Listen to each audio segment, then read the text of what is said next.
Hai Tokonet semua ya, kembali lagi ke acara Sinyal Ngobras edisi 13 sampai 17 Maret 2024, di mana kita bakal bahas terkait dengan sentimen dan cukup beruntung juga buat teman-teman yang sekiranya udah buy and hold untuk aset kripto dari awal ya, dari pertengahan tahun kemarin sampai sekarang mungkin cuannya udah berlipat-lipat, bahkan untuk koin PP ya selama monthly-nya udah 800% ya.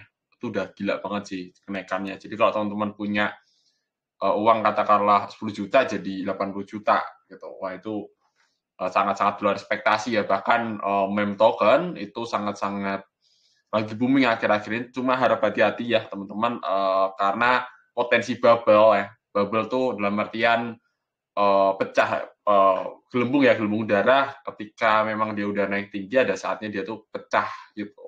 Dan pecahnya turunnya dalam juga bakal lumayan dalam gitu intinya.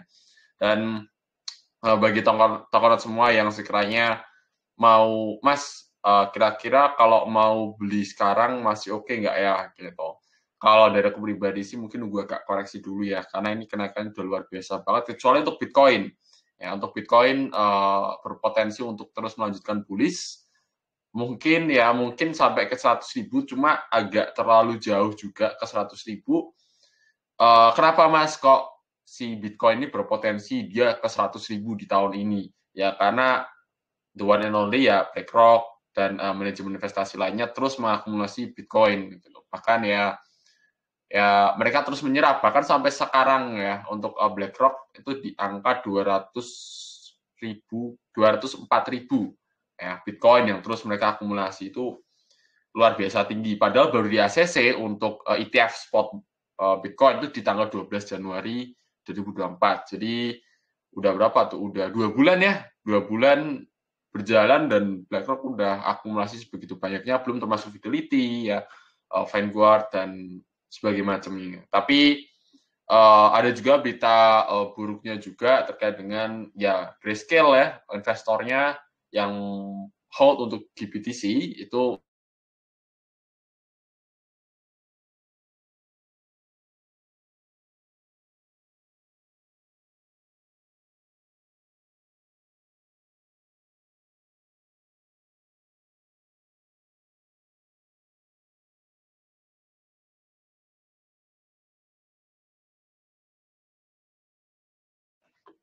tes ya. Sorry sinyalnya agak lumayan jelek nih. Kita ulangi lagi. Jadi untuk BlackRock itu dia akumulasi udah 2 bulan 200.000 Bitcoin dan terus mengalami akumulasi dan si GBTC itu investornya mereka cabut ya. Mungkin ya entah mereka hold Bitcoin sendiri atau juga mereka pindahkan ke manajemen investasi lainnya seperti BlackRock, Fidelity dan sebagainya yang fee manajemennya tuh lebih murah, sekitar 0,2% ya terakhir ya, 0,3%. Dan mungkin mereka akan menurunkan untuk manajemen fee-nya, tapi untuk Grayscale tuh di angka 1,5% ya untuk manajemen fee-nya. Jadi agak mahal di Grayscale gitu. Tapi di satu sisi Grayscale itu mereka meluncurkan namanya mini ETF spot Bitcoin. Jadi kayak emas tahu ya teman-teman ya, emas mini gold gitu-gitu. Nah, investor itu bisa mulai membeli mininya ya. Jadi dalam artian nominal kecil untuk ETF-nya si Grayscale ini. Tentu ini juga kabar baik untuk Grayscale dan investor lainnya yang mungkin ya bisa menarik retail untuk mulai berinvestasi ke Bitcoin sehingga demand Bitcoin akan terus mengalami kenaikan. Kalau lebih seperti itu untuk sentimennya kita bakal sharing juga ya. Sebenarnya Mas ada apa aja sih Mas gitu kan si sentimennya gitu. Bentar ya.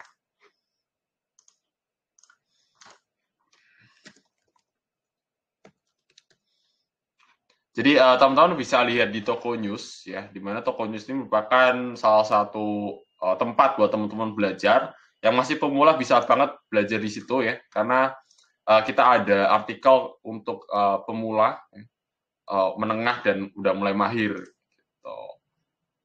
Jadi jangan sampai teman-teman tuh merasa apa namanya kayak aku nggak tahu kripto nih, cuma aku pengen belajar gimana ya mas. Nah gitu gitu. Nah kita bisa lihat di sini ya, di toko news, di mana ya ada launch drop juga, teman-teman yang sekiranya mau ikutan. Untuk launch dropnya bisa pantau di aplikasi Toko Kripto ya, diklik aja bannernya dan nanti teman-teman cukup hold TKO bakal dapat Velo token ya senilai 100 juta fullnya ya, total rewardnya. Nah, ada banyak proyek yang mengalami bullish ya. Salah satunya adalah NIR Protocol dan AI lainnya, dan Web3 sih. Biasanya proyek-proyek Web3 itu mereka partneran dengan Nvidia, dan Nvidia mereka meluncurin konferensi AI, dan tentu aja ini membuat layak halnya token AI mengalami kenaikan cukup tinggi sekaligus smart contract ya, atau Web3. Dan NIR Protocol udah naik sekitar 100%. Ya, itu udah gede banget sih. Sebenarnya Mas, sentimennya di akhir-akhir ini apa sih gitu kan? Kok kayaknya market tuh bullish semua gitu. Yang pertama itu meme token ya, Shiba, PP, Doge, terus kemudian Bong ya, WIF itu juga meme token semua, cuma harap hati-hati, spekulasi cukup tinggi di sini. Terus kemudian ada lagi seperti prediksi-prediksi lainnya ya, dan bahkan teman-teman juga bisa lihat ya terkait dengan TKO token yang mengalami kenaikan yang lumayan. Jadi kalau ada yang bilang TKO token stable coin nih gitu ya, ya enggak juga. Kalau teman-teman hold dari akhir tahun mungkin udah cuan 100% up sih. Itu udah dari 3.200 ke 8.000-an gitu. Dan sebenarnya kalau teman-teman cukup sabar ya dengan hold aset kripto ya, untuk teman-teman tuh juga bisa yang namanya mulai DCA ya. Di kita ada namanya recurring buy. Recurring buy itu apa sih Mas? Kayak DCA simpelnya. Jadi teman-teman tinggal siapin aja duit di Toko Kripto, didepositin, dan pilih aset kripto dan tinggal mau beli berapa. Cuma ini aksesnya hanya terbatas di web terlebih dahulu, dan soon ya akan di-develop ke aplikasi ya. Intinya kita bakal mempermudah teman-teman. Gitu. Langsung aja kita ke teknikalnya, potensi aset kripto yang bullish. Gitu. Wait ya. Kita bakal lihat di sini ya secara teknikal. Jadi tanggal 4 sampai 10 Maret 2024 ya, last top watch list-nya itu ada Ethereum mengalami kenaikan 16,95% di atas dari target ya. Ada JTO naik sekitar 5,71% ya, hampir menyentuh target. Kemudian ada Atom ya 10%-an, Portal 9%, Creo ya ini cukup amazing sih, token lokal ya. Creo itu mengalami kenaikan sekitar 85%. Ya untuk reasonnya di 0,158, terus kemudian targetnya ini jadi kayak apa ya, dua kali targetnya sih, gitu, bahkan lebih. Maka dari itu teman-teman yang sekiranya hold Creo gitu atau hold aset kripto ini cukup beruntung. Cuma nih ya, ini mind blowing-nya lagi ada lagi teman-teman, yaitu last bet watchlist-nya yang harusnya bearish ya. Ini potensi aja loh, potensi bearish ternyata bullish. Seperti mana Jupiter, SEI, GMT, dan OP. Dimana kenaikannya lumayan tinggi nih. Bahkan dari watchlist-ku yang bullish masih kalah jauh dengan yang weekly watchlist-nya. Jadi apa namanya, teman-teman juga perlu ini lagi lah ya, perlu disclaimer lagi ya, bahwa memang analisa itu tidak selalu 100% tepat, cuma memang ya kita hanya membaca data aja ya. Kemudian topik watchlist ya di minggu ini yaitu ada TIA, ada GMT, ada GRT, ALT, dan LPT ya. Untuk entry-nya teman-teman bisa lihat di sini, targetnya di sini, dan stop loss-nya di sini. Dengan potensial profit sekitar 18%, 9%, 16%, dan 23%. Cuma harap hati-hati juga ya, karena aset kripto udah mengalami kenaikan cukup tinggi sekali. Potensi ini mungkin bisa dengan mudah, dalam artian market dalam kondisi bullish, ya sangat-sangat bullish. Jadi potensi tercapainya ini tuh juga bisa lebih cepat. Tapi satu sisi ketika bubble itu pecah, ya teman-teman harus siap pasang stop loss sih. Ya, ini di sini. Kemudian ada Bitwig watchlist-nya, yaitu Pixel ya, DYM, kemudian ada TRX, AMP, dan Funry. di mana potensial untuk berisnya tuh lumayan dalam lah di sini ya. Jadi tak rasa teman-teman bisa cukup berhati-hati juga ya. Disclaimer, ini merupakan analisa pribadi aja, bukan ajakan beli atau jual. Jadi pokoknya bullish atau bearish nanti kita lihat ya di minggu ini. Gitu. Setelah potensi bullish and bearish-nya, dan kita langsung aja ya ke teknikalnya gitu, yaitu ada TIA. Kita ke bullish dulu nih. Nah, Celestia itu sudah mengalami breakout ya. Jadi di sini tuh breakout-nya lumayan oke ya. Jadi potensial dia tuh bullish-nya lebih besar gitu istilahnya. Dengan potensi sekitar 18%, dengan area resisten sebenarnya ada di sini teman-teman ya. Ada 2 resisten. Cuma tak rasa sih harusnya ya ke harga $20,6 tuh lebih mudah sih untuk dia mengalami kenaikan. Ya, ini ada resisten di $19. Gitu. Kemudian ada GMT. GMT ini berpotensi bullish juga ya.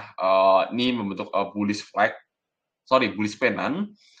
Dengan indikasi ya sekarang ini kan berada di area resisten lainnya gitu. Dan tunggu aja breakout.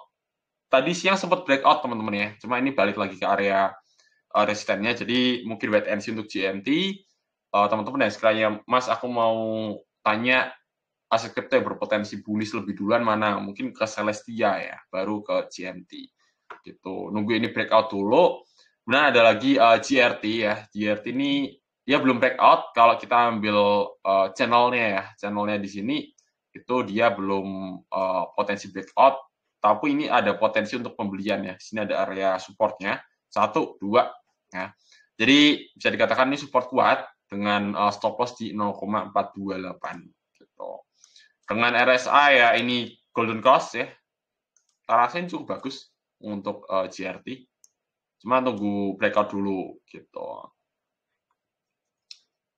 Ini ada lagi outlier ya. Outlier nih berpotensi untuk bullish juga di sini. Ini kalau kita tarik garis ya sebenarnya. Ini kita tarik garis di sini. Ini juga bullish pennant ya, bullish pennant, jadi berpotensi untuk bullish juga, tapi tak rasa dia bakal sideways terlebih dahulu sih untuk outlier karena belum ada indikasi dia breakout, belum ada demand kuat. Dan kalau teman-teman beli sekarang tuh paling cuannya 16% sih gitu. Tapi tunggu breakout dulu ya, mungkin di sore ini atau di malam ini untuk outlier. Kemudian ada LPT ya. LPT ini berpotensi bullish juga, namun kalau kita lihat secara time frame yang weekly ya, weekly itu bearish untuk LPT ya, dengan asumsi dia paling naik ya ke $22,93 gitu, dengan potensi plus sekitar 10,21%. LPT ini juga salah satu streaming video ya, kayak YouTube, kayak StreamYard, mirip-mirip lah kurang lebih seperti itu proyeknya.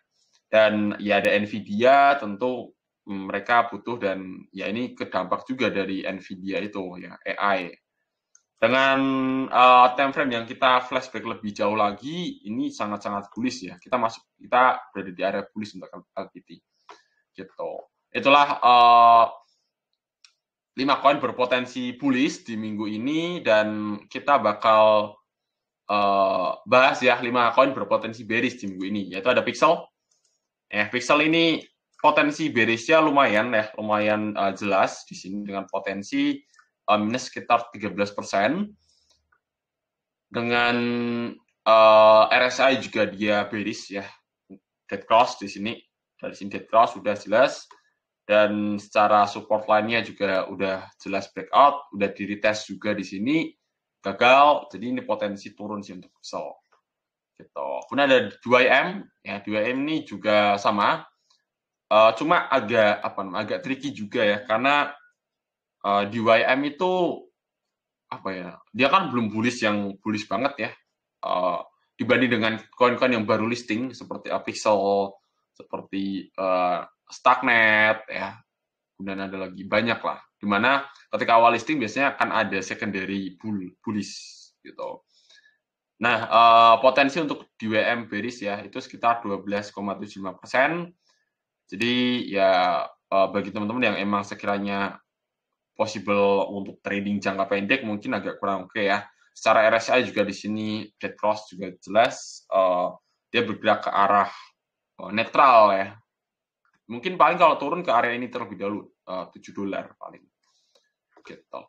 Kemudian ada TRX ya. TRX ini juga sangat-sangat bearish gitu ya. Ini bearish gak ada support, gak ada apa. Pokoknya ini bearish beneran teman-teman. Untuk Tron cuma mungkin bakal ada potensi dia sideways atau mungkin pullback ya buat lower high. Lower high itu kayak ya turun ya posisi ini bearish, kemudian dia akan buat naik dikit kemudian lanjut turun. Gitu. Ini untuk Tron dengan potensi minus sekitar 8,45%. Gitu. Kalau kita flashback ke sini ya dia udah sangat-sangat bullish ya ini ya teman-teman ya. Bisa dikatakan Tron ini bullish banget. Gitu. Kemudian ada AMP. Nah, tadi siang tuh di area ini, teman-teman. Cuma ini udah turun, ya. Paling ini potensi untuk turunnya di 0,0115. Ini lumayan ramai di toko kripto, ditransaksikan. Secara RSI juga jelas, ya. Apa namanya, udah tinggi banget RSI-nya. Di poin 71 sebenarnya nggak terlalu over sih. Cuma di sini ada indikasi dead cross untuk RSI-nya dan tak rasa apakah ada pressure selling untuk jangka pendeknya AMP. Kemudian ada Fanry ya, Fanry ini juga sama. Fanry ini udah RSI udah jenuh juga, berpotensi untuk koreksi ya, turun paling ke area 0,245. Kalau memang ini masih bullish ya, paling ya nanti naik lagi gitu. Tapi so far ya ini kenaikannya udah luar biasa tinggi banget ya. Dari 0,65 ya, 0,07 sampai ke 0,245. Sebenarnya Fanry ini apa sih Mas? Fanry ini rebrandingnya dari koin namanya Tomo Chain ya. Mungkin ada yang tanya Fanry dari Tomo Chain. Nah, itulah kelima koin berpotensi bearish ya di minggu ini. Ingat disclaimer bahwa ini merupakan analisa pribadi aja, bukan ajakan beli atau jual. Dan pastikan Tokonot selalu gunakan dana dingin ya, jangan apa namanya pakai dana panas ya, jangan pakai pinjol, jangan pakai utang karena ini harga udah terlalu tinggi, potensi untuk turun juga lumayan besar.